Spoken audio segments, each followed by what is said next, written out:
in every way, shape, and form that Kenny G was. And it has nothing to do with color. Kenny G is just an awful thing that our controllers must subject us to.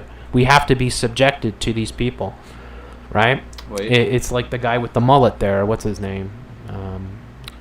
I can't. Michael Bolton or whatever, right? I mean, they just get these insufferable sort of creatures to sicken us and just deflate us through their sort of soft rock or whatever they would force us to listen to at work. It says live. But I mean, really, I don't think you can compare. I don't think it's fair to compare. I think, yeah, you could say Mozart was crap at grime and hip-hop. Fine. Yeah, but Mozart would slay Stormzy in every other form of music that exists easily, sort of thing. So it's silly to even do this. And if you're going to do it proper. If you're going to say, okay, we're going to... Let me just figure out what's going on here, because I didn't expect to go live right now. Grime and hip-hop. Fine. But Mozart would slay Stormzy in every other form of music that exists easily, sort of thing. So it's silly to do this. And if you're going to do it... You might create a feedback loop right now. No.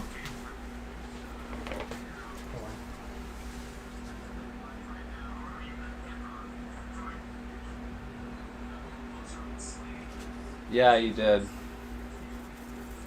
You sure did.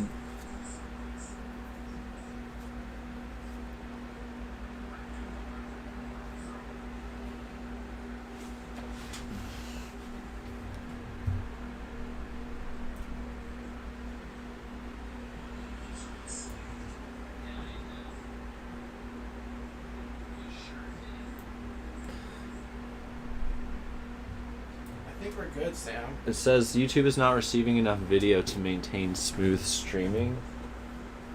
Open. Oh, viewers will experience buffering. Okay. So it's just telling us we have poor stream status now.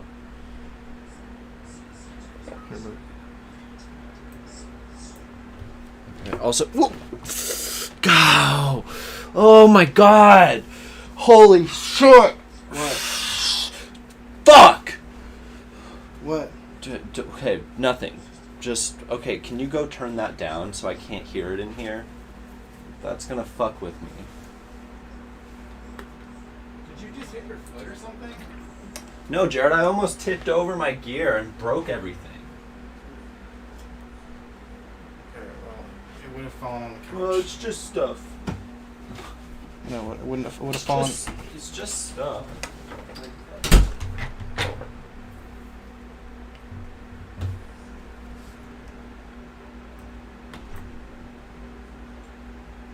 Streaming status. Excellent. Alright.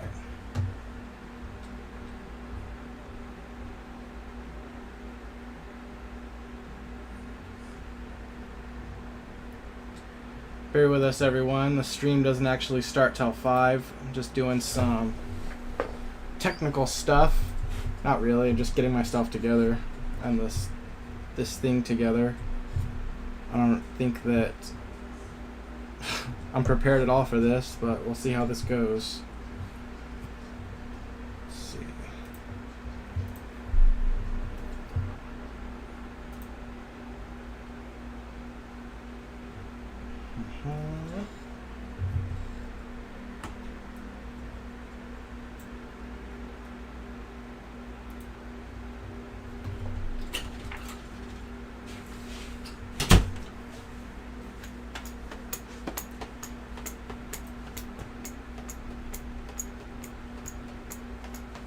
Can I test the audio of this music? Yeah, go ahead. Start doing your tests and set up. And then I'll go. Is it playing in there? It's already live right now. So whatever. Maybe I'll keep it like this, or we'll edit it after. Yeah. Isn't there a way to like crop it before you publish it or something like that? Yeah, you can do that. All right.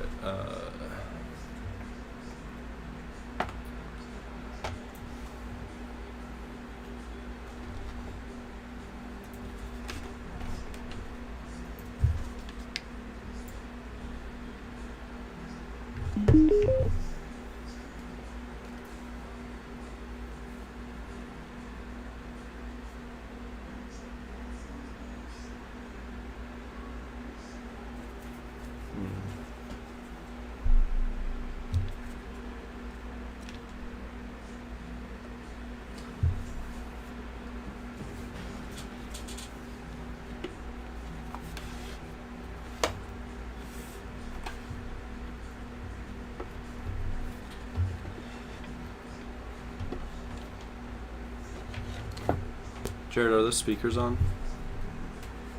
Yeah, it is, but it's Okay, so... Okay, now it's on. It just was fucked up. Okay, and then we also have this speaker. These aren't really the best speakers for this. Also, we have this one. See, it's fine.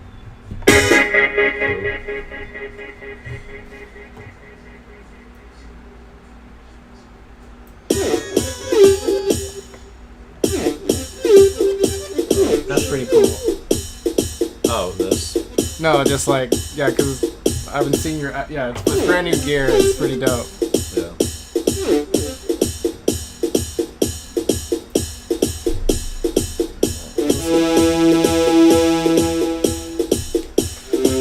Oh, collect my thoughts. I'm so unprepared. Like always.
Oh yeah, what can I put as an overlay?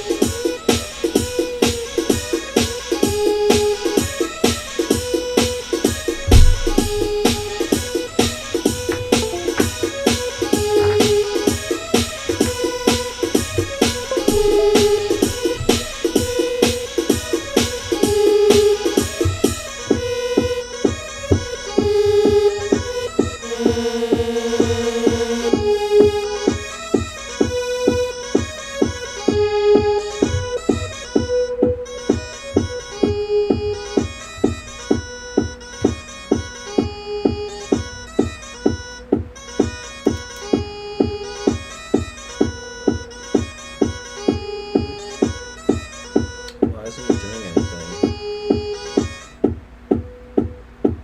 Oh, okay, so it's...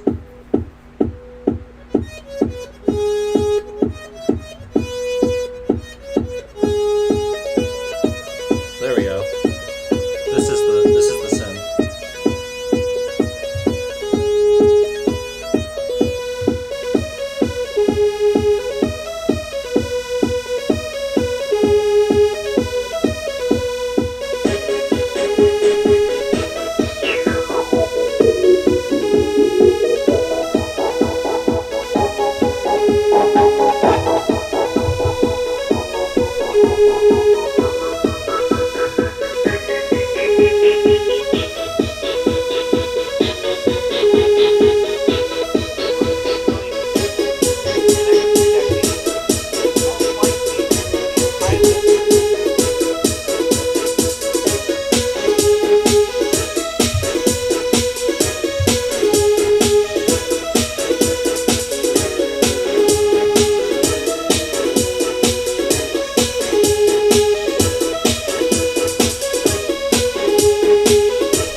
Got this as an overlay.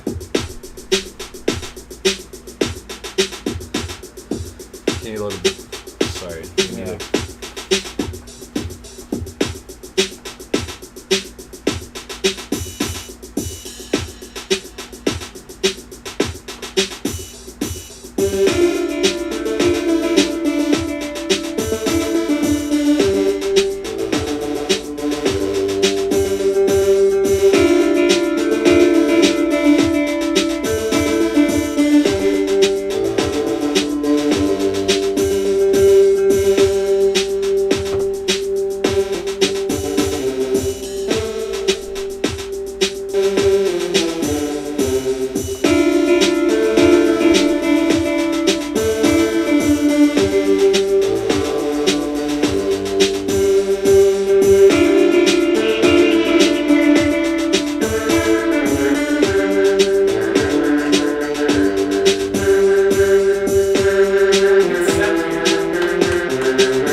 a really small little keyboard. Also played on here though, see? Because I have it connected with MIDI.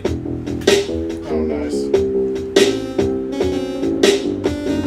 But here I need to change the scale here. Yeah.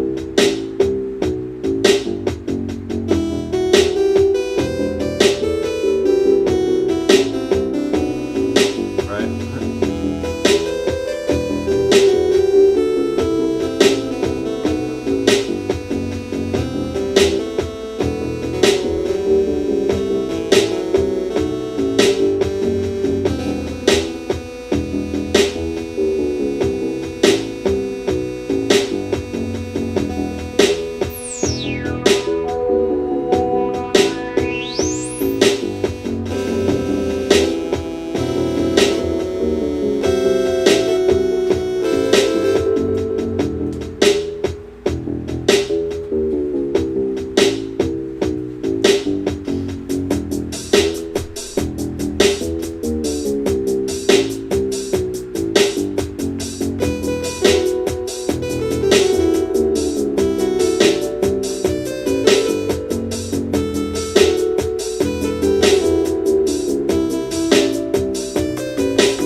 finally,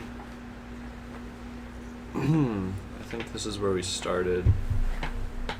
Here, I'll end on this one for now.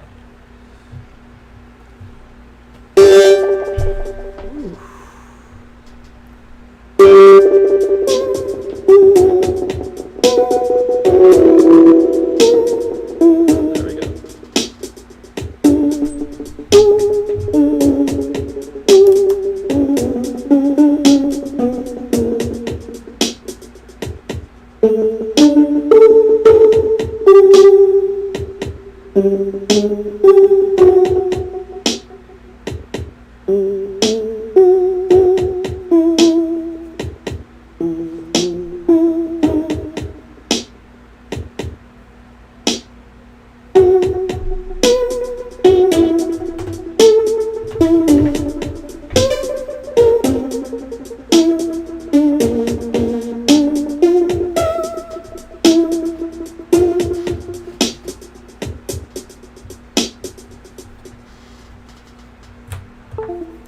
you feel?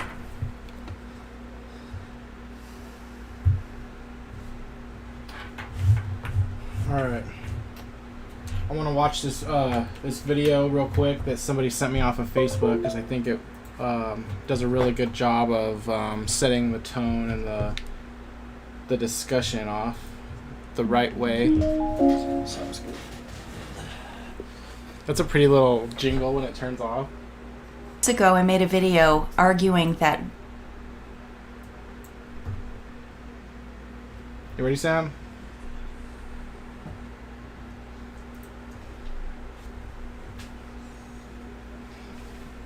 Yep. a couple of weeks ago, I made a video arguing that what we're going through with the coronavirus response and the lockdowns and the maskings and the closures and the end of jobs and the end of school and the handouts and all of it, the self-isolation, all of it is tantamount to torture according to Amnesty International's own definition and categories of what counts towards coercive or torturous treatment towards prisoners of war.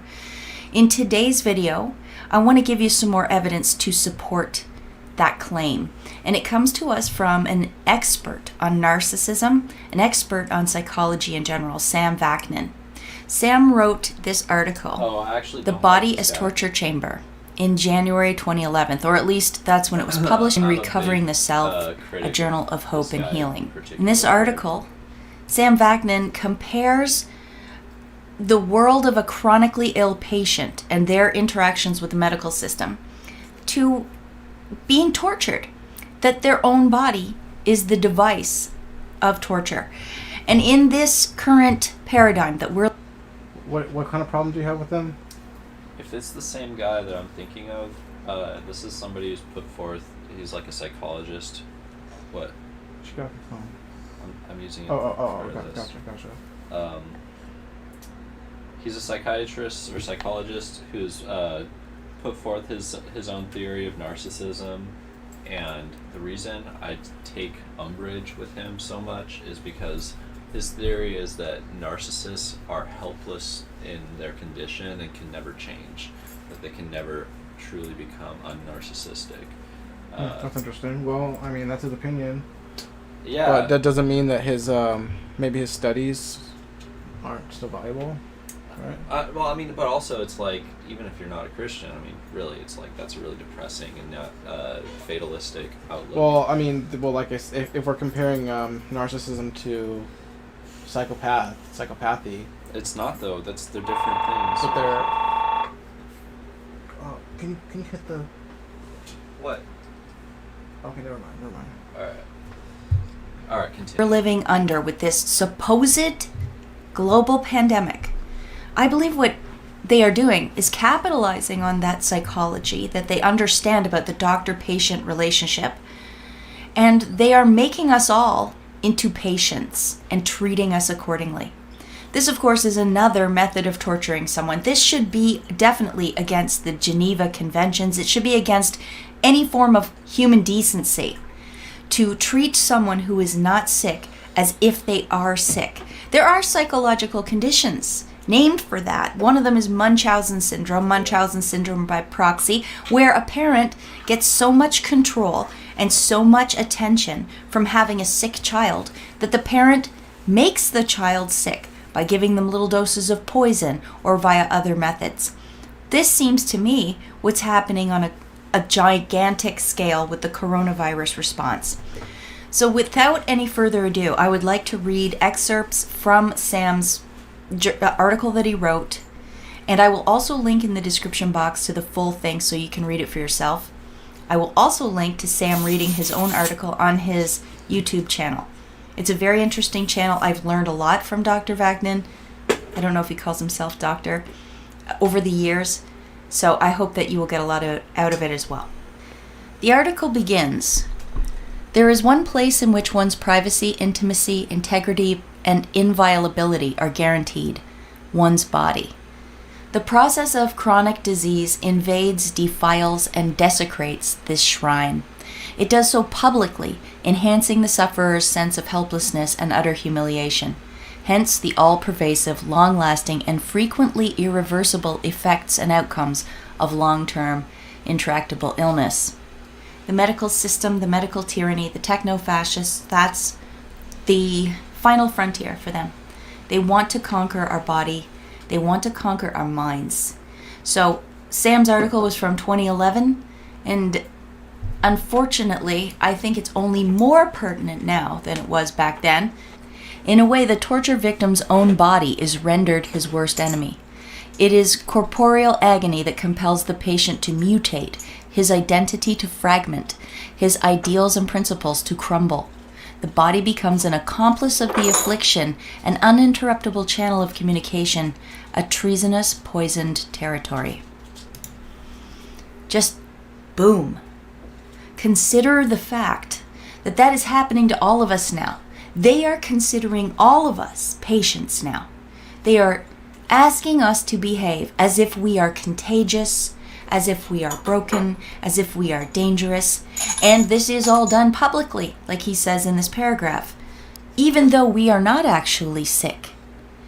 The powers that be are invading our body with their healthcare. They are asking us to demonstrate, wear masks, use hand sanitizer, get in line, stay 6 feet away from each other. And look what he says happens. Our identities fragment. We mutate. Our ideals and principles crumble. And who hasn't felt that happening around them? Everybody is under at least low-grade stress, if not starting to break from the extreme psychological manipulation they're putting us through, along with, of course, the economic stuff, the financial stuff, the interpersonal stuff, social stuff, and real health concerns that are either being overblown or ignored. They're locking us into this dance that a chronically ill person has with the medical system, the helpless relationship, the dependent relationship that they have with that system. I continue reading. It fosters a humiliating dependency of the abused on medicines, doctors, and bureaucracies. The impersonal character of modern healthcare objectifies the patient, further adding to his or her alienation. As he sees it, he is rendered bestial not by the inadequacies of society and medicine, but by his own flesh. I certainly see that happening. The objectification of people, it's near complete now. We are alienated from our bodies because we are not sick, yet we must behave as if we are. We're being degraded. We're being dehumanized. We are being rendered bestial. I talked about that in the torture video, where our main concerns now, whether we really realize it or not, are survival-based. And we are getting to see one another as if we're dangerous or enemies or competitors, instead of being more or less brothers and sisters in our countries and in our communities. It's tragic what they're doing. And it goes along with the Amnesty International report on torture's description of torture, where they described Biederman and his study of prisoners of war. And he said that the Chinese and the communists were not magic when they broke the prisoners. They weren't using any special techniques. They were just inducing the 3 Ds: dependency, debility, and dread. Can you see that in the coronavirus response? Can you see that in a chronically ill patient? Their dependency on the doctors. Let's continue reading Sam Vaknin's article. Illness robs the patient of the most basic modes of relating to reality and thus is the equivalent of cognitive death. Space and time are warped by sleep deprivation. The self, I, is shattered. The chronically sick have nothing familiar to hold on to. Family, home, personal belongings, loved ones, language, name. Gradually, they lose their mental resilience and sense of freedom. They feel alien, unable to communicate, relate, attach, or empathize with others. Terminal or debilitating illness splinters early childhood grandiose narcissistic fantasies of uniqueness, omnipotence, invulnerability, and impenetrability. But it enhances the fantasy of merger with an idealized and omnipotent, though not benign, other, the medical doctor, often the inflictor of agony. And there we have Dr. Fauci. Here we have some experiments from Dr. Mengele. And here we have families trying to cope with the fact that they've got their elderly loved ones locked up in nursing homes where they can't even visit them, can't help them through their illnesses, can't help them through anything with dignity. These COVID response officials are doing exactly what the medical system would do to a chronically ill patient. They are hooking us in so that their worldview is the dominant one. They are scaring us that if we don't behave and we don't listen to them, then things will get worse. They make us complicit. They make us participate in the torture because we're scared, because this is about our health, because we feel like we don't have enough knowledge. So they break down our ability to take care of ourselves. To continue. Chronic disease has no cutoff date. The sounds, the voices, the smells, the sensations reverberate long after each episode has ended, both in nightmares and in waking moments. The patient's ability to trust the rationality and benevolence of the world has been irrevocably undermined. Social institutions are perceived as precariously poised on the verge of an ominous Kafkaesque mutation. Nothing is either safe or credible anymore. Surely, you can see the obvious way that is playing out in all of our lives now. All of us dependent on this system that isn't making any sense. And it's very precarious. We don't know what they're going to do next. In the case of a chronically ill patient, they don't know if their body is going to take a turn for the worse suddenly, if changing a medicine will hurt them. But they have to do what the doctors say, not only because they are accustomed to depending on experts, but because there's not another alternative in our society. They've literally cut off other routes. We can sort of use some natural remedies, but they vilify that in the mainstream media and in the quote-unquote mainstream science.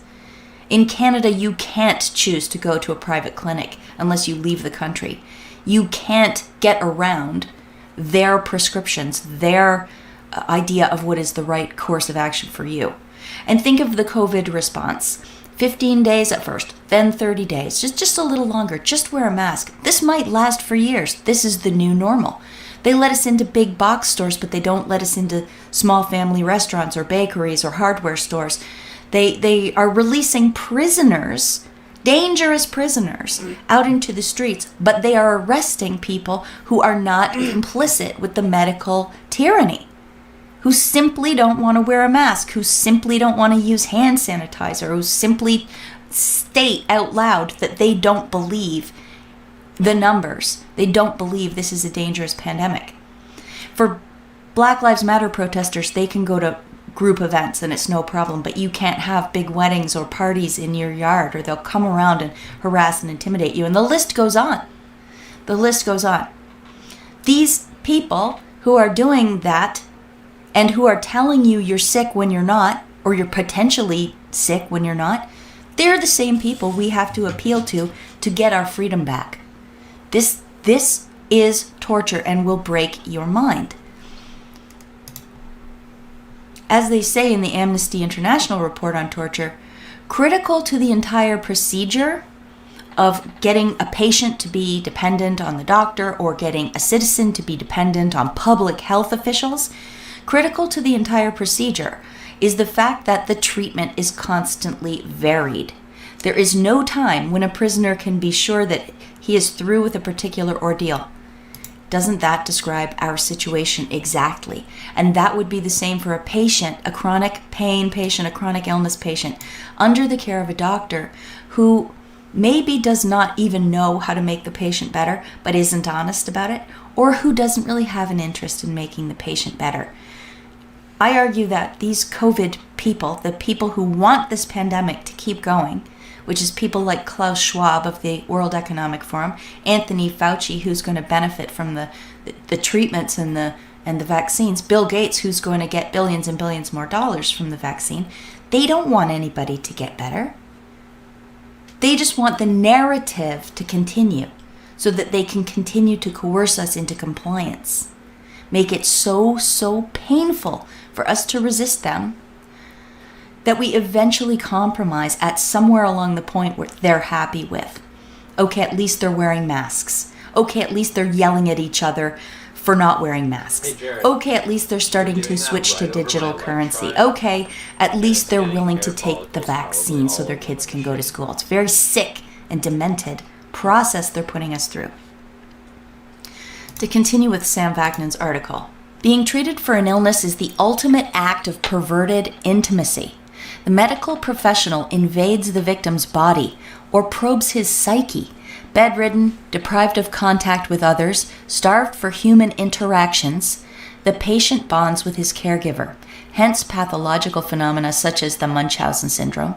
Trauma bonding, akin to the Stockholm Syndrome, is about hope and the search for meaning in the brutal and indifferent nightmarish universe of the hospital or the outpatient clinic. That all applies to what we're going to. We're all in an open-air outpatient clinic right now.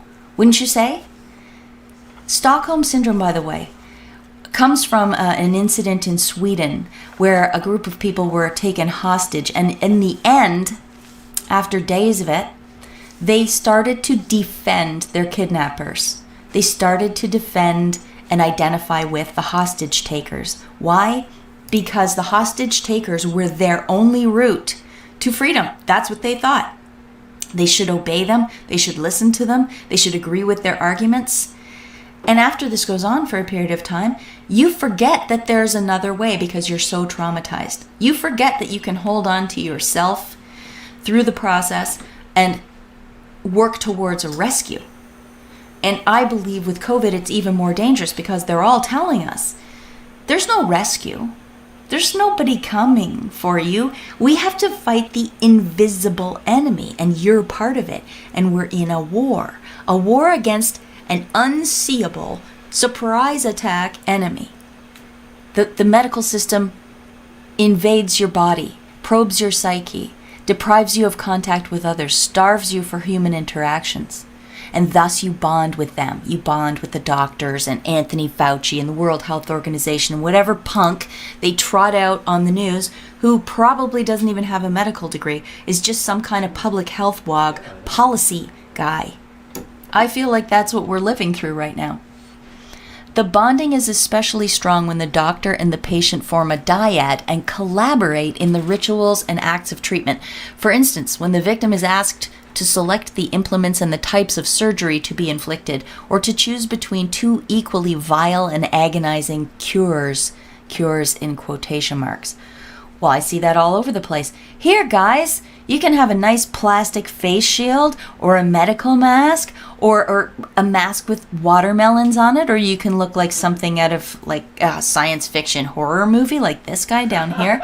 You choose your implement of torture. Here's another false choice between two equally vile and agonizing quote-unquote cures, with this Kentucky couple put under house arrest, forced to wear ankle monitors for refusing to sign self-quarantine order because apparently they tested positive. You can voluntarily imprison yourself, or we'll do it for you with this piece of kit, all because you don't believe you're sick, and we are insisting that you are. And what about the vaccines? You have a choice. You can just not send your kids to school, or you can get a vaccine. That is not a real choice. That is two equally vile and agonizing quote-unquote cures. And of course, now they're stopping people from even getting food at the grocery store if they won't wear a face mask, citing the fact that it's a private company and it can do what it wants. Well, this is fascism, people. This is why fascism works so well. The government wants to implement draconian measures, but it can't because it's against the Constitution. It's against all of the laws. But if they support a private company through giving them government contracts and giving them tax breaks, then the company is happy to oblige, break the law, violate the Constitution, because technically it doesn't apply to them. Okay, I'm getting away from Sam's article. Let's go back to it. Obsessed by endless ruminations, demented by pain and a continuum of sleeplessness, the patient regresses, shedding all but the most primitive defense mechanisms: splitting, narcissism, dissociation, projective identification, introjection, and cognitive dissonance. The sick person constructs an alternative world, suffering in extremis from depersonalization and derealization, and all kinds of other things. Some patients come to crave pain because pain is like a decoration for valor and courage under fire, something to be proud of and flaunt. That to me is our victim culture. It's our victim culture. I'm the most hurt. I'm the most weak. I was the most traumatized. That's how we perceive that we get points and strength in this culture, that our social status is actually elevated by being the weakest. It's a total inversion. Illness can be perceived as reprogramming the patient to succumb to an alternative exegesis of the world proffered by the medical profession. Well, boom! It is an act of deep, indelible, traumatic indoctrination. The sick typically swallow whole and assimilate the doctor's point of view and their opinions, regarding the patients as objects, statistics, or corpses in the making, and at times, as a result, are rendered suicidal, self-destructive, or self-defeating. That is exactly what's happening right now. We are moving from one worldview to the next, and the next worldview is all about the medical system and their idea of how the world should work. Here's a quote by Thomas Jefferson. I did not confirm that this was the right quote, but if people let government decide which foods they eat and medicines they take, their bodies will soon be in as sorry a state as are the souls of those who live under tyranny. Back to the article. The sick develop compulsive rituals to fend off obsessive thoughts. Depression and anxiety are very common. Self-directed aggression also occurs. The patients feel ashamed and guilty. His sense of self-worth and self-esteem are crippled. Well, that is exactly what the torturers want to achieve. This is an excerpt from the CIA's Kubark Counterintelligence Interrogation Manual. And it says that these no-touch torture techniques, psychological torture, has the goal of generating maximum pressure, or at least as much as is needed to induce compliance. The difference is that the pressure is generated inside the interrogatee, the subject. It's generated inside. They don't do it. We do it to ourselves because of the psychological manipulations they're putting us through. The target's resistance is sapped, his urge to yield is fortified, until in the end he defeats himself. I just got to make a note here. That's what's happening. And I feel it too, believe me. But when we go to the stores and we just wear a mask, we just wear it because we just can't be, like, it's too hard. We always get the eye rolls. We always get people look at us sideways. We sometimes have to have actual face-to-face confrontations with people. It's very uncomfortable. It's extremely draining. And the process is hard enough as it is, right? So we just wear the masks. We just do whatever they ask because it's easier. What are we doing when we do that? We are defeating ourselves. We are defeating ourselves. I get it. There's some places right now where you cannot get groceries unless you put the mask on. You have to do it. I understand. You're forgiven. But then do something else. Educate people while you're there. Resist something else. Go to town hall meetings. Make your objections known. Claim a medical exemption anywhere you can. Look into it because they are available.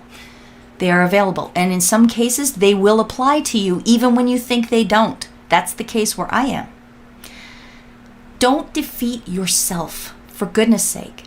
That is the worst kind of defeat. Wouldn't you agree? Okay, this is the last excerpt. I want to read you from the article. Bystanders resent and shun the sick because they make them feel anxious. The ill threaten the healthy person's sense of security and her much-needed belief in predictability, justice, and a rule of natural law. A weird thing is happening right now with bystanders. Bystanders resent and shun the sick because they make them feel anxious. Well, what happens when everybody is supposed to be sick?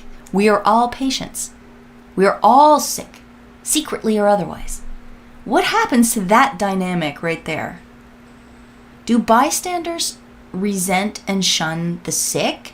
Or have they started resenting and shunning the healthy and strong? As I wrote here,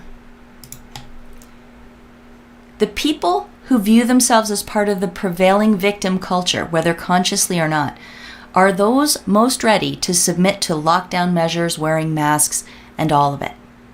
And then they look at those of us who are not wearing masks as if we are acting entitled, which is normally the purview of the victims. Because they must be saying to themselves, are the non-mask wearers really sick? Wait a second, the brain must be, if they're sick, they should be wearing a mask because they're the immunocompromised people, right? So why aren't they wearing a mask? And shouldn't they be too scared to not wear a mask if they're already sick? And why are the stores letting sick people off the hook? Wait, maybe they're lying. Maybe they're not sick and they just don't want to wear a mask, in which case I should hate them.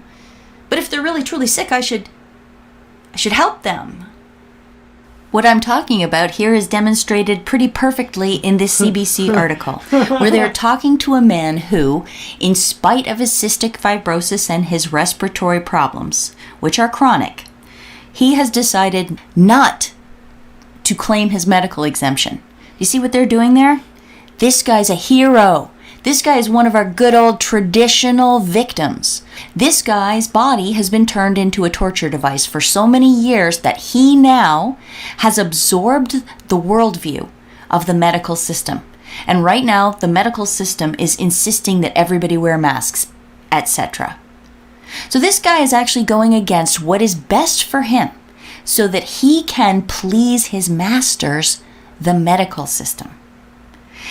Also, of course, bonus points, he's serving to shame other people who claim the medical exemption.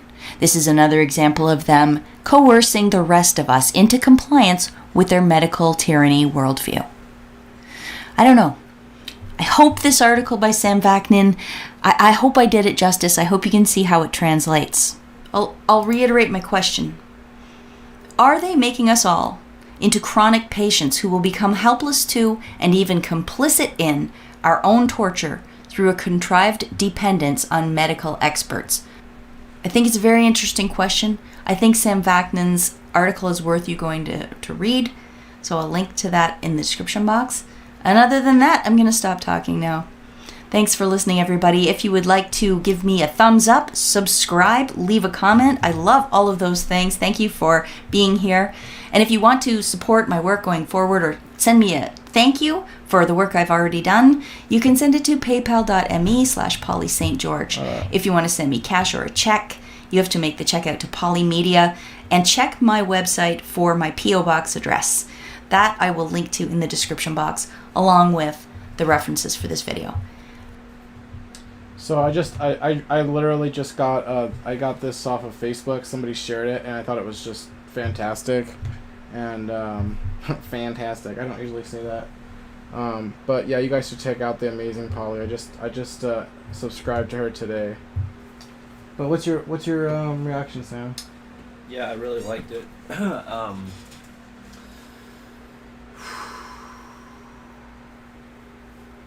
Yeah, I have to say that that she's right. Like, it's getting to the point where you have to start, like, calling out, like, this basic, this basic contradictions, as well as calling out, when people try to, like, inflict violence or punishment in general. We can disagree about whether or not the mask works or is truly needed or whatever. I don't think either of us thinks it is, but like what nobody should ever disagree on is that like punishing someone or inflicting force on someone for not using the mask, especially when America is leading the world in accounting for nearly half of supposed deaths of COVID-19, and yet very few people can actually say they know someone who died. That's the strange thing. So that is strange, huh? The longer this drags on and the longer that disconnect did you notice how continues, the more I would say the more leverage the anti-maskers have in saying this isn't needed, but besides that, just using force on someone who doesn't want to wear a mask, that's sadly people there's people who are just down with it, and there are people who have never probably reflected on their complicitness in state violence ever, but yeah, that's basically what I thought it was great. Yeah, that they're turning America into a mental institution. Yeah, the medicalization and the exactly. I thought it was excellent. Everybody excellent, turning people into patients who are ready to submit themselves as patients. But specifically, to the experts. Munchausen's by proxy syndrome, which is to say the government is gaslighting us into thinking we have an illness and treating the public as a patient. They like she said, implement all these completely arbitrary and pointless and restrictive punishing, psychologically punishing things, and then like she said, it goes to Stockholm syndrome. Yeah, that's what I was about to say. Yeah, it goes into Stockholm syndrome because the people want to do as they're told because their abusers take care of them now. And and this building and the building pressure, it literally is a psychological aberration where, I don't know if you've noticed it. I don't know if I work in an office right now. I'm just doing a little office job, little income. You know what I mean? Because my other job isn't in business anymore thanks to COVID and all that. Right. Yeah. So, but anyway, and I work a lot of small jobs, and I go into a lot of work environments, and I've noticed a lot of just tense stress. You know what I mean? Wherever I go, there's just a lot of pent up stress where you know what I mean? It's a little it's become a norm for somebody to fucking flip out, for everybody to just be okay with him flipping out or her flipping out for a minute and then getting back to work. Weird. You've seen people flip out. Over work stuff. You know what I mean? But it's you know what I mean? There's more of there's more of a visceral undertone of just pressure, of pressure and dread. Yeah, exactly. The 3 Ds she mentions, dependency, debility, and dread. That pretty much describes the atmosphere that's not just there. It's actively being cultivated and maintained by forces that are outside of our purview. It's the deep state, it's the Illuminati, it's the New World Order, whatever. It's the Satanists, and they're creating those three conditions.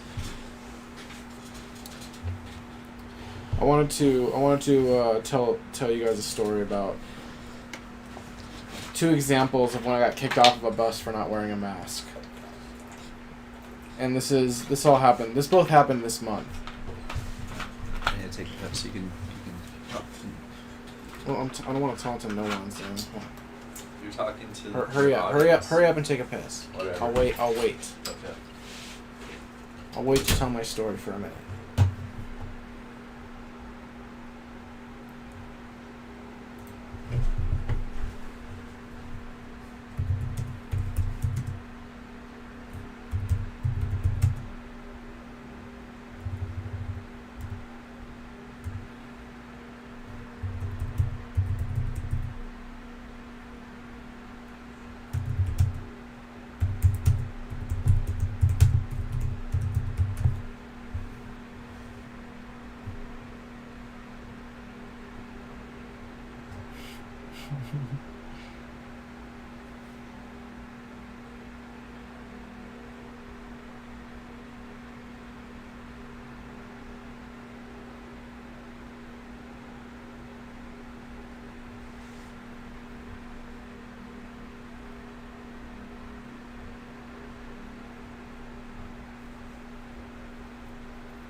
All right, go ahead.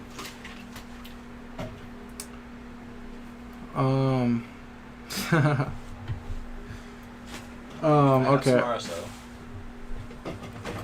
So can you chill out for a minute? Can you just chill out, please? Sure. Please, just chill out.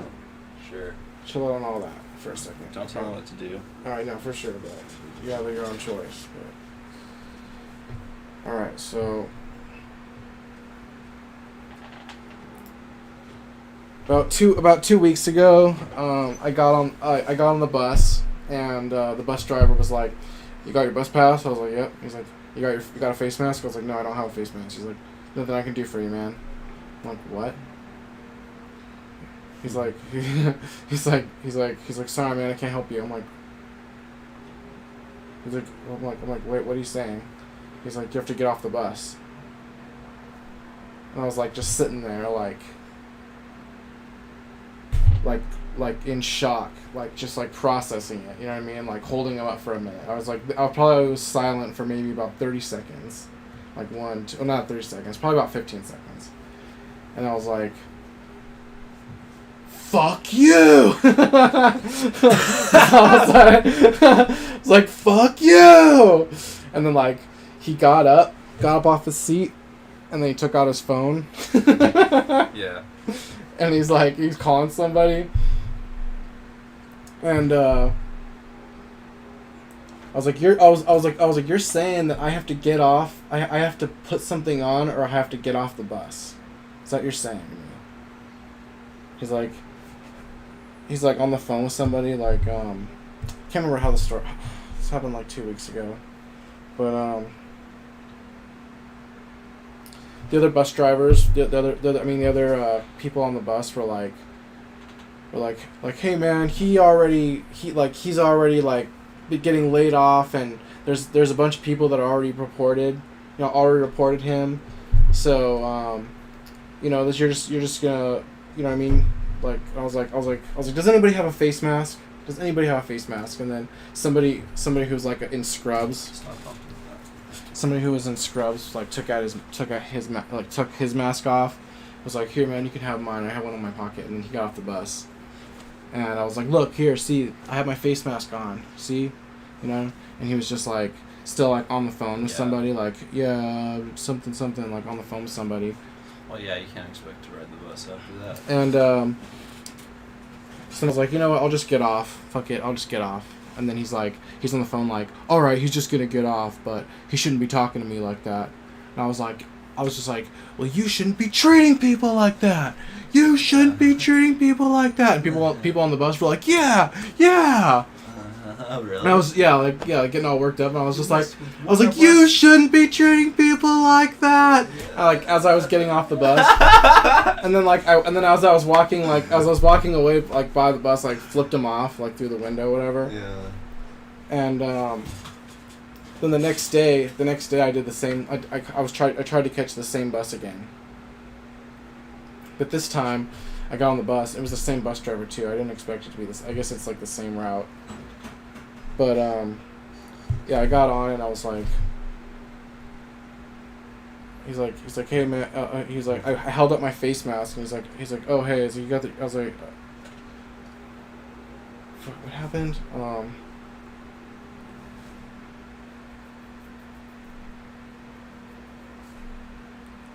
It's kind of a painful memory. Just the contrast is that like everybody on the bus was like pretty much like willing to sit quiet pretty much. Like I was Rosa Parks 2020 pretty much on the bus, and I got him to call the police. The police came. They couldn't stick any charges to me, you know. So like there was nothing they could put on me. I mean I was very like assertive. Did you scream that time? No, I didn't scream, but I was like, no, I'm not gonna get off. I'm gonna waste your guys' time. That's cool. You know? No, yeah, that's the way to do it. Civil disobedience. You know, like. But anyway, then today I got kicked off a bus again. And so that's the third time. Yeah, no, but today it was like 2 weeks later. Okay. And now it's been 2 weeks. Or it's been 3 weeks or something like that. Since it's been 2 weeks, yeah. 2 weeks since you've been kicked off, and now this is the third time. Yeah, no, this is the third time. Okay, just today. So yeah, today everybody on the bus was yelling at me to put a face mask on. Yeah. Everybody was like, "Just put it on! Put the face mask on!" Yeah. Yeah. Indignant. Yeah. I was like, no, and then someone was like, "You're gonna make us late." I was like, that's not a direct correlation. What about you're leaving out the bus driver's free will decision to decide whether or not he's gonna like drive or not? You know? Yeah. I was like, you guys aren't even being paid to be cops. Why do you want to be cops? Yeah. You know, like you guys aren't even being paid for it. Why do you want to be a cop if you're not being paid for it? Yeah. Exactly. Because there's the virus. It's like, come on, man. Like, no. Like, let's see some. Honestly, it's kind of hard for me to talk about just because it's like. Yeah.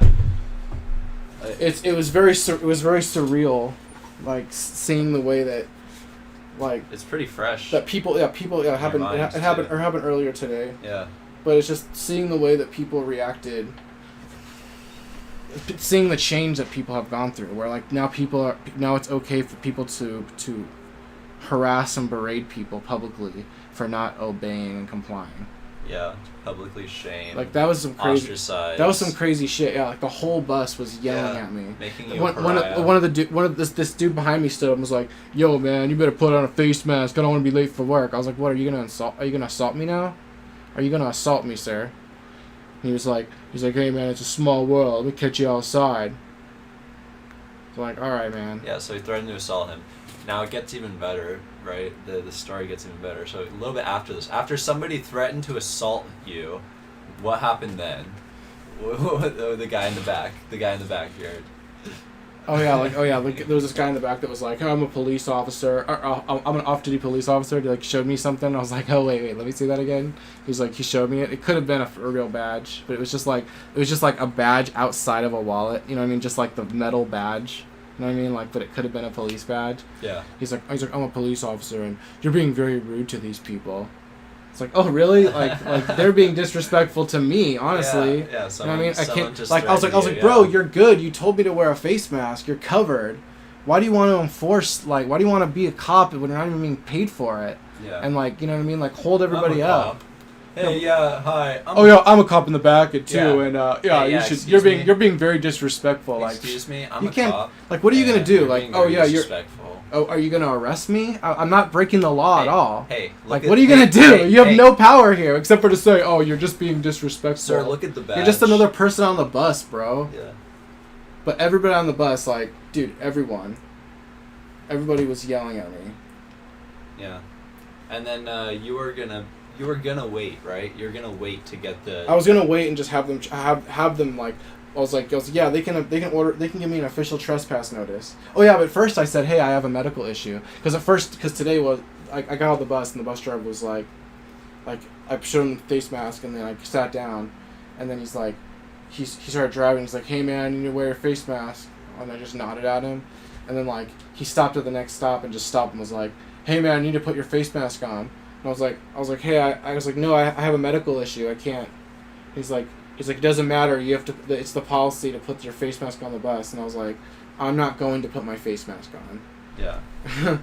Yeah. And he's like, all right, well, you're holding all these people up. I'm getting paid for it. I don't gotta, I'm like, yeah, well, you're gonna be late. Yeah. I'm gonna waste. I was like, I'm gonna waste your guys. If I like, no, I'm not gonna get out and walk. Like, if you're gonna waste my time, I'm gonna waste your time. Exactly.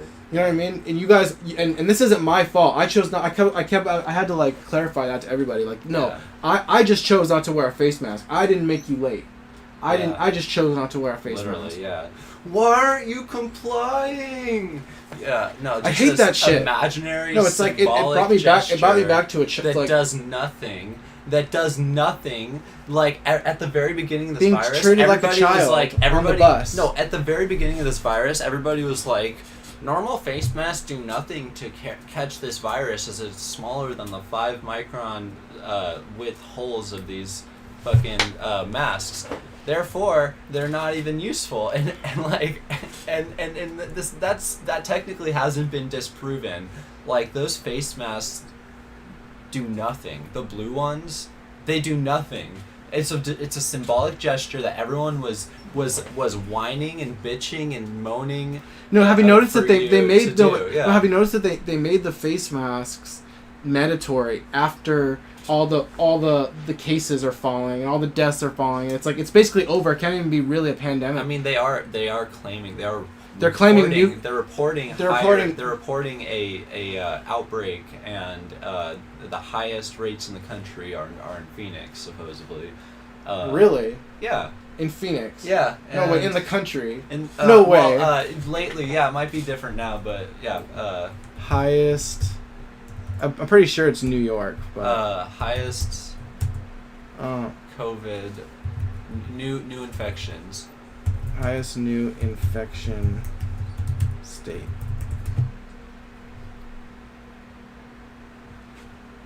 All right, yeah.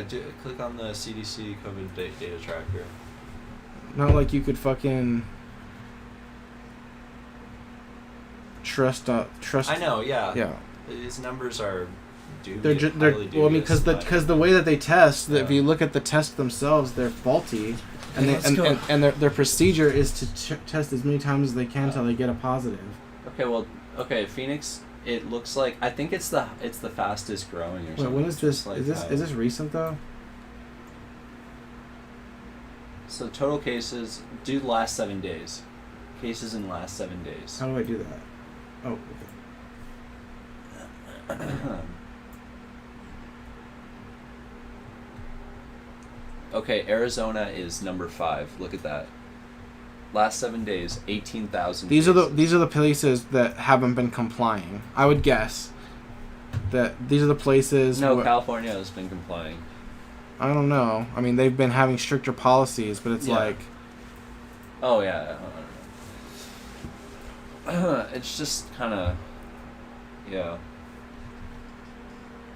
Yeah, what are we looking at? 143,000 deaths. Is that so? You know that all the deaths are death certificates that where what they really died from isn't being reported. It's being reported as COVID. These people died from what really killed them, not from COVID. And this is how many people were tested positive by these faulty tests. Look at the total number of reported cases.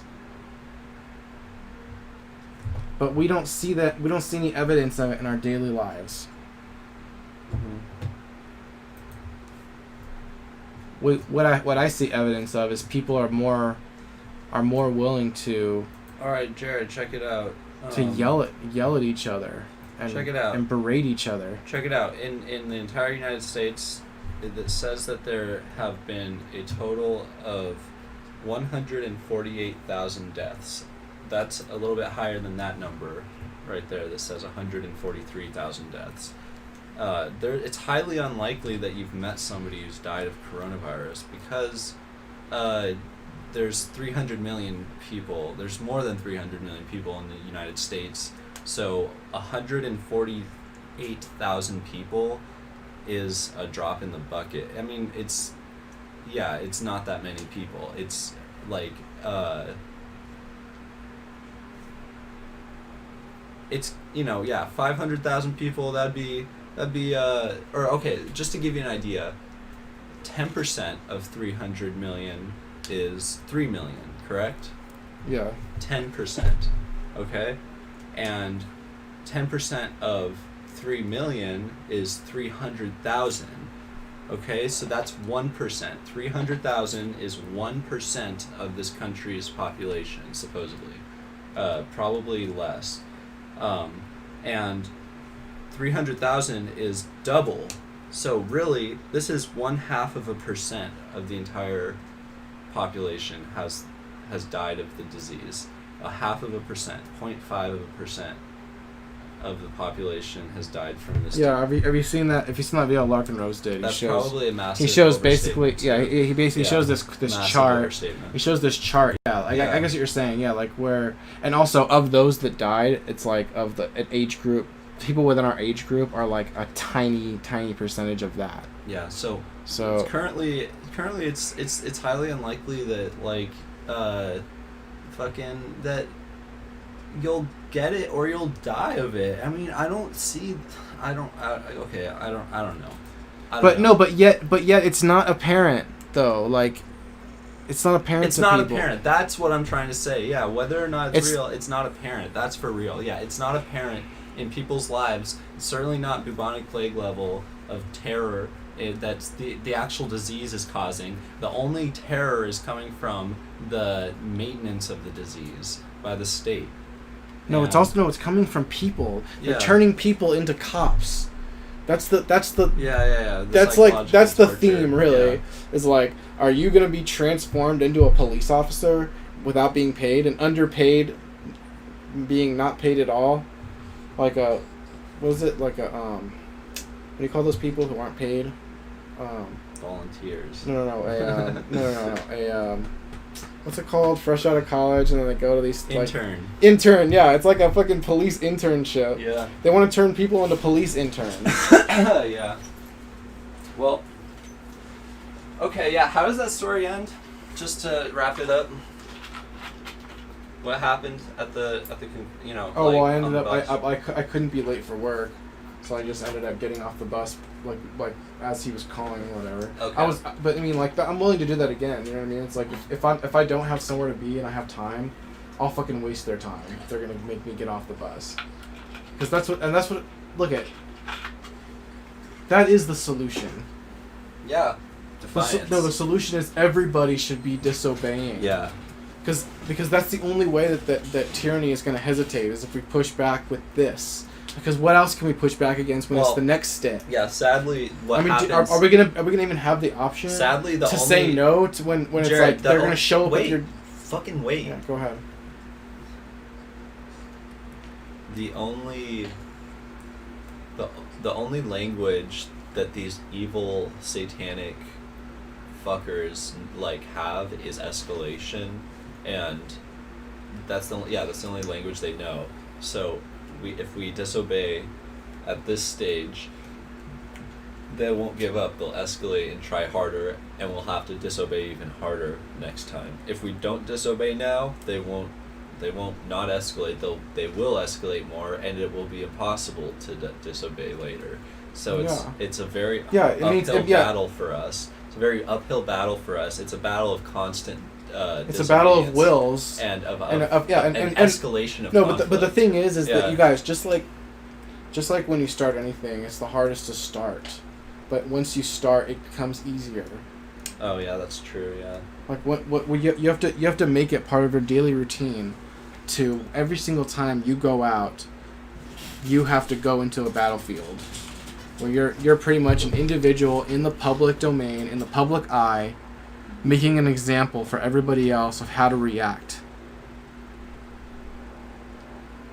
Because everybody else is caught in being like a victim, like being like completely dependent, completely dependent. Yeah. Everybody wants to be completely dependent and on the word and on the solutions of the news, the scientific experts, and of course the government.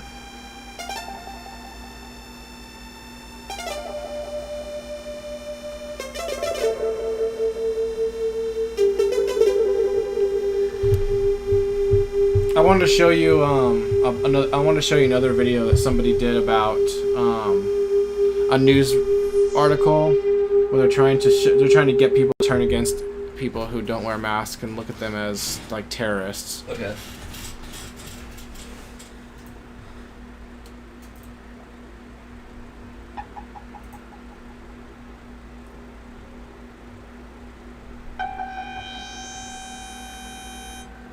Get your impression.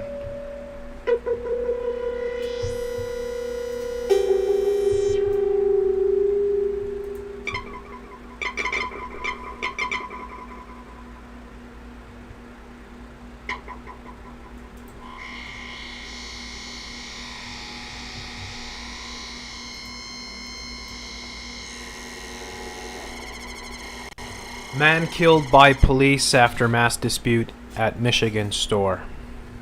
The Sasquatch killed by Loch Ness Monster after dispute at the Magic Kingdom. You can believe what you want to believe. We'll take a look at the video as it's being presented here off of Wood TV. Here, Wood TV 8 to be exact. And we'll ask the YouTube community to kindly let us examine this. And of course, the narrative. Michigan has played a huge role. It's been one of the most prominent states with the whole, the anti-mask and the anti-social distancing marches and Governor Whitmer and so much else that has happened there. And this is the latest incident. This happened a couple days ago. And so they have the video here, so we can take a look at it, right, YouTube community? This is not, right? I mean, if it's being shown on YouTube right now, then I should be able to take a look at it with y'all. And this is for educational purposes, so people can make up their own mind. And I encourage everyone listening to this to make up their own mind. But we'll watch how it's being presented here, and we'll pay attention to the key talking points as it progresses. Here we go. Man is dead, another is in serious condition after an argument sparked by a mask led to an officer-involved shooting. Police say All right. Another is in serious condition. So let's after just an put that back. Off the top, a man is dead, another is in serious. So the first thing you see is the quality dairy here. Alright, so quality dairy. Now dairy's been a pretty big thing because they want to move people away from dairy. Right, they're trying to eliminate dairy, so I don't know, it's probably just coincidental, but nonetheless. Off the top, a man is dead, another is in serious condition after an argument. Now I just want you to think about this. This is the evidence that they're going to show you. So we've got some oil stains here on the ground, and we got a discarded mask, and you have a bunch of police tape. Watch it. So what does that prove? I'm listening. It proves that somebody put up police tape, that somebody dropped a mask there, and that there's been several cars parked here, probably over the past few years, dripping oil. Anyways, we'll continue. Sparked by a mask led to an officer-involved shooting. Police say it started Give us at a close-up. store near Lansing when one man confronted another for not wearing a mask. The maskless man allegedly pulled a knife and stabbed the other man before fleeing the scene. He was tracked down to a nearby neighborhood and then shot and killed after charging at an officer with a weapon in hand. News 8's Whitney Birdie joins us live with everything we know about this case. Whitney? Well, Brian and Sue, police identified that suspect as a 43-year-old. Did you notice something here too? It's like, what did we see before? Well, we saw the whole thing being mapped out. So see that? You see the police tape? Right? It's pretty much covering most of the parking lot. They got all this area here, police tape. And they got this huge area here. So you can't even, like, you know, it's a police scene. You're not supposed to drive in there. But then when they flip to the reporter here, you don't see any of that. You don't see any police tape. You just see cars parked. You see the Dairy Co. here. Almost Right? like it was So what's filmed at a going on different time. right away? Well, Brian and Sue, police identified that suspect as a 43-year-old Sean Ruiz. They say at the time of the incident, he had 3 weapons in his hand, 2 knives, and a screwdriver. 3 weapons in his hand. 3 weapons in your hand? 3. In one hand? Even in 2 hands? 3 weapons. Does that make sense to you? 2 knives and a screwdriver? Perfect. That's Anyways. awesome. In his hand, 2 knives, and a screwdriver. He had 3 weapons in his hand, 2 knives, and a screwdriver. We did get Yeah, I some need to get a video from sample of police that. today, but we do Can want you to warn our pause it, viewers, Jared? it is graphic. Okay. Oh, you want? So you want to get a here we sample? go, and I hope I brought. Yeah, I think I can do this. Yeah. Here. You just Can you plug this into? Wait. Let's think about this. Headphone jack of the laptop. Hold up.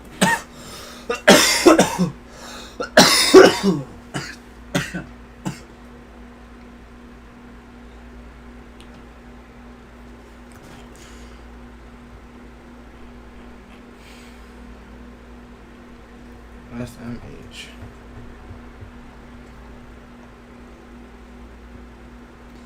Okay. So let's find the spot. This right here. 2 knives and a Play it. Right? I want 2 hands, 3 weapons. Does that make sense to you? I don't see this coming in. 2 knives you and a. plugged it in. Anyways. You plugged it into there. Yeah, it's plugged in. Plugged it in. Okay, so then that's audio in. Play it. in his hand, 2 knives and a screwdriver. He had 3 No, I'm not weapons in getting his the hand, audio. 2 Wait. knives and a screwdriver. I'm not getting the audio, so let me think about this. I'll just figure it out Audio. later. Audio in, resampling. This is weird. No, wait. Can we continue? It's because the HDMI cable probably. Damn. Okay. Yeah. So that doesn't work then. Nope. Alright, you ready? Wait. I'll try one more method. Whatever. Fuck it. Play it. Fuck it.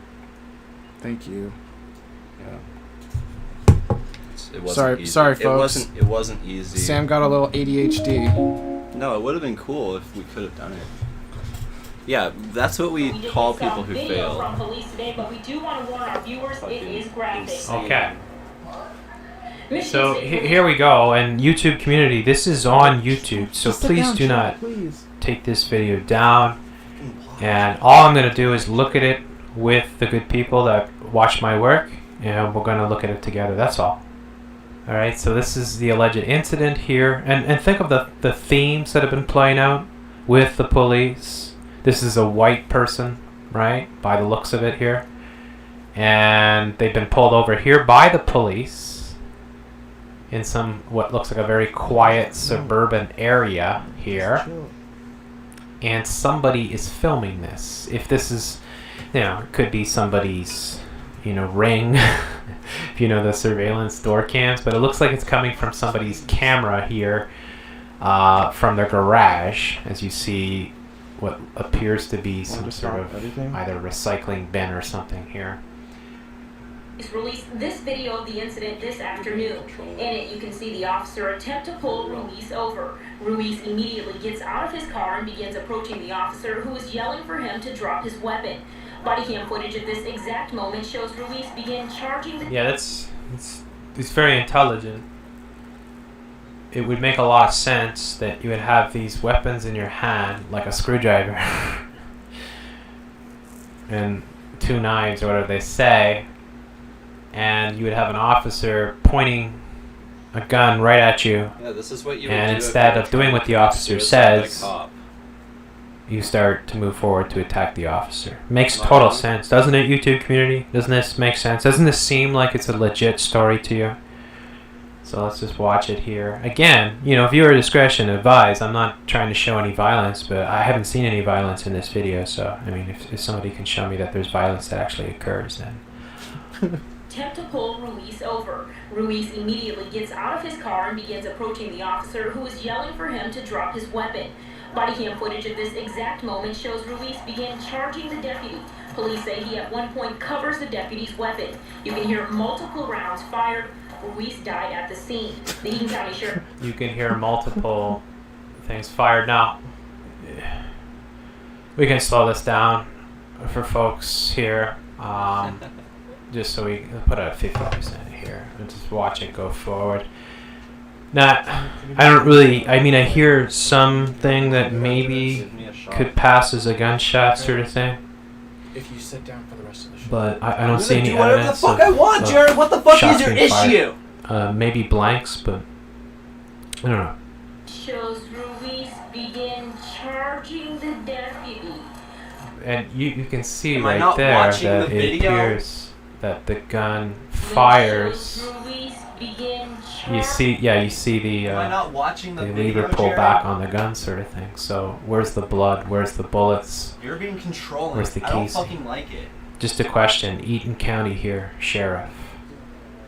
Would it make sense to Why are you you telling me to I sit mean, unless down? you've completely gone off your rocker and you're crazy and you're suicidal, then yeah, Because I I guess want to maybe in feel that case relaxed, you might that's want why. to run at somebody who's pointing a took a gun at shot you earlier. at point blank range. But otherwise, that would be pretty suicidal and Oh, extremely cheers. stupid, would it not be? And maybe he just wants Fucking to selfish fix prick. the gun here, saying that's not a real one. I've got my screwdriver here. Maybe we can get in there and fix it up or something. I don't know, because he's got a screwdriver and he's got whatever he's got in his hand there. charging the deputy. Police say Yeah, and you just see here when you see the cock here going back, pulling back, sort of thing, right? I just want you to see if you can spot that. shows Ruiz begin Right there, you can kind of spot that. So it appears that Why are you trying to control me and tell me to sit down and there's shit? somebody squeezing the trigger here, which is causing the gun to fire back, sort of thing. But we don't see any evidence of bullets on the victim or the You won't assailant. answer my question. shows Ruiz begin charging the deputy.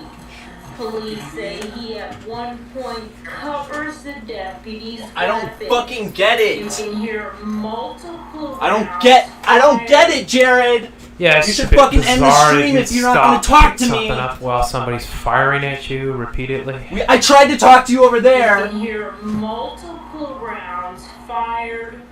Ruiz died at the scene. They Why won't you Please fucking die answer at my the scene. question? Again, I don't know, YouTube community. Why I'm are just you saying, trying to I don't see any control blood. I don't see any casings. I don't see anything. I think this is just theatrics. That's just my opinion. Are we allowed to have them, YouTube community? Is it okay if we have an opinion that runs counter to what our programming is? Because I just think this is kind of silly. That's all. I just think it's very silly. You can see the driveway here now. Can you just sit of the down for the home. rest of Looks the like a very stream? nice upper middle class sort of neighborhood here. Can you just sit down for the rest of the stream? You're not ready for this. Sheriff's Office says the deputy has since been placed on administrative leave as Michigan State Police investigate. But I thought it's important. All right, them to sound like retards, so we'll put that back. You can leave your opinion in the comments, of course, whether you think this is actually authentic sort of shooting, or if you think it's a Brothers Grimm tale. important that you see a short clip of the video, the body camera footage. So he And thinks, see a short Mr. Reich thinks it's important here. Mr. Reich, interesting name. Mr. Reich thinks it's important that you should see a short clip. Why is it important that we see a short clip? Investigate. But I thought it's important that you see a short clip of the video, the body camera footage, and a picture of how close the assailant came to this deputy. The deputy was in fact in fear of her life, and it's important that that deputy is safe. The Eaton County Sheriff's Office says the deputy has since been placed on administrative leave as Michigan State Police investigate. Very unfortunate she had to use her weapon, but she saved her life. I mean, that's the most important thing right here. She had to use deadly force, and she did it properly, and I'm glad she wasn't harmed in any way.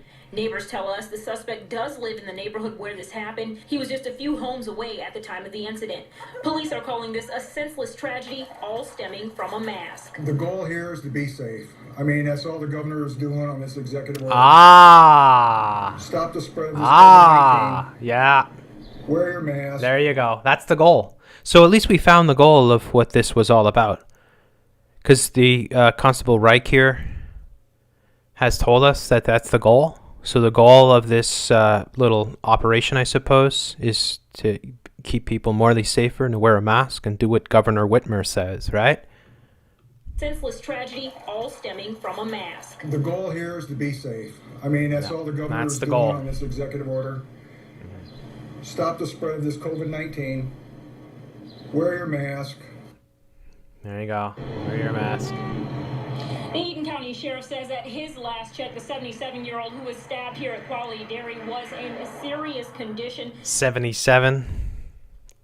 The officer who was involved in that shooting, their name has not been released. This all remains under investigation. Yep, all under investigation. So, yeah, what do you guys think? Do you think that's a real shooting? I don't know. And then, of course, if you see with Michigan, nearly 50 cases of COVID-19 traced to Michigan party. More than half of all states, including California, Michigan, pause. Michigan coronavirus cases up too.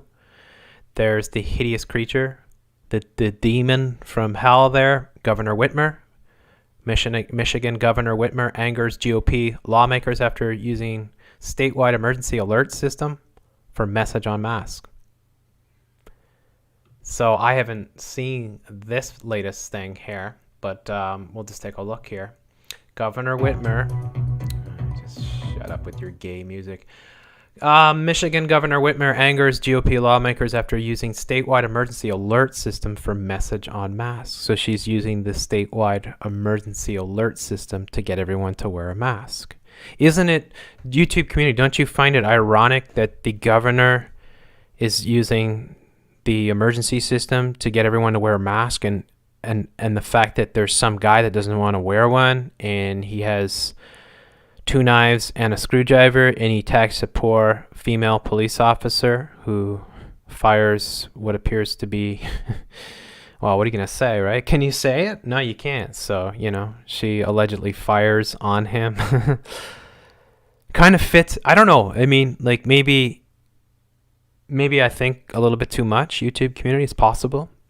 But it seems to fit the narrative that we have to keep ourselves safer, right? It seemed like Constable Reich there, or Sheriff Reich, whatever, I don't know what his rank was, but it seemed like he understood what the goal of the whole thing was, and the goal was to keep people morally safer, get people to wear masks. So what's a good way to get people to wear masks? Well, maybe if you have a shooting go off where a person that refuses to wear a mask attacks a female police officer and dies as a result and has allegedly stabbed some other guy, and the incredible evidence that we see of it all is a mask on a parking lot surrounded by some police tape, which conveniently is removed when the report is given. I don't know, folks. I'm just not someone that was born yesterday. So, maybe I think too much. Maybe the YouTube community doesn't like people. Maybe they say this person thinks too much. This person is dangerous because they think too much. But, I mean, it just seems to me like there is a whole lot of funny business going on, folks. Republican lawmakers in Michigan are planning to introduce bills to limit what the state's emergency alert system sends after Gretchen Whitmer. What a creature. really, sent a statewide alert to cell phones urging residents to wear masks. Senator Peter Lucido and Republican Bradley Slagg will introduce legislation next week to restrict the emergency alert system to time-sensitive emergencies or natural disasters, according to local reports. This is an overt abuse of service designed to alert people of legitimate emergencies. The governor has gone beyond the scope and the intent of the law and is now somewhere over the rainbow. I'm not making that up. Somewhere over the rainbow and approaching the land of Oz. Wow. That's Lucido said that. So on Monday afternoon, a text alert informed Michigan cell phone users of Whitmer's executive order to wear a mask indoor public spaces and outdoor spaces where social distancing is not possible. It's also said that businesses must refuse service to those who do not wear a face covering. Isn't that interesting? So, I don't know, man. It just seems to fit a real narrative, this whole story. Previously, Whitmer's administration had used emergency alert system to notify residents when her stay-at-home order went into effect in March. The state's Republican Senate Majority Leader Mike Shirley said on Tuesday in a statement that he encouraged people to wear masks in public to avoid altercations over wearing a mask. No citizen should challenge another regarding the wearing of a mask. There's no reason to risk your health or your life over the debate of wearing a mask. If only. When he said that, he said Tuesday. So he said that the day that the actual shooting took place? Wow, isn't that convenient? So he's saying nobody should risk their lives over wearing a mask, and somebody actually risked their lives, and two people allegedly, well, one person's dead and another one's on serious condition, according to the media here. And then they go, a security guard was shot and killed in Flint, Michigan earlier this year when he told the gunman's daughter she needed to wear a mask inside a Family Dollar. As of Thursday, 38 states have instituted statewide mask requirement. Wow. Lights, Camera, America. Watch American Arenas. I got the hot blonde person. That's what Fox does, right? They get the good-looking blonde women to be there. Shills. And yeah, look at all these stories then. Michigan face mask row ends in fatal police shooting. Michigan man killed. Michigan man, MM33, killed by police after stabbing man in a mask in an argument. Is there a serial semi-truck shooter? Michigan mask dispute, MM33, of course, leads to stabbing, deadly shooting. Michigan State Police investigating shooting in Sutherland Freedom. So that's the Michigan shooting, but the Michigan here, just Michigan,